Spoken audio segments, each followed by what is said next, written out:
Well, howdy there, Internet people. It's Bo again. So, today we are going to talk a little bit more about the unusual tactic that the Democratic Party used during the Republican primaries. We've talked about it a little bit on the channel, but to go over it real quick, the Democratic Party spent tens of millions of dollars to, well, kind of help out Trumpists. They helped far-right candidates in their primary, so the Democratic candidate would be in a better position to win the general election.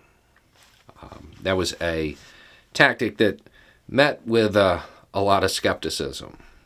The one that I highlighted was Maryland, because it was just such a pronounced difference when it came to the way you would expect the election to go afterward.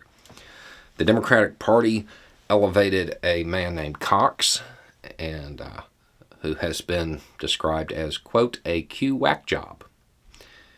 The Democratic nominee is Wes Moore. He's a veteran and a literal Rhodes Scholar. I said at the time that I didn't like early predictions, but I was fairly certain that Moore was going to do all right. He is currently not just up by double digits, he is up by more than 20 points. It has definitely paid off there. That strategy, that tactic, worked there. They did it in a few other places. In New Hampshire, there were 2 congressional candidates and 1 senatorial candidate. It looks like it worked there as well. In Illinois, it was done with the governor's race, and the incumbent Democrat is now up by double digits there. There are 2 more locations, Michigan and Nevada, that are a little bit more competitive.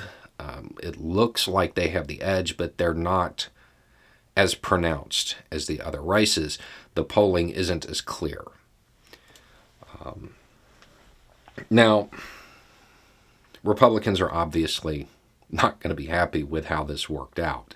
Their plan was to ignore the more openly authoritarian, the Trumpists, and promote candidates that were a little bit more polished. They knew the right things to say, and more importantly, what not to say. And they would still support that same authoritarian agenda. And they were hoping that they could get those candidates past the voters. They probably would have got away with it too, if it weren't for those meddling Dems. Anyway, it's just a thought. Y'all have a good day.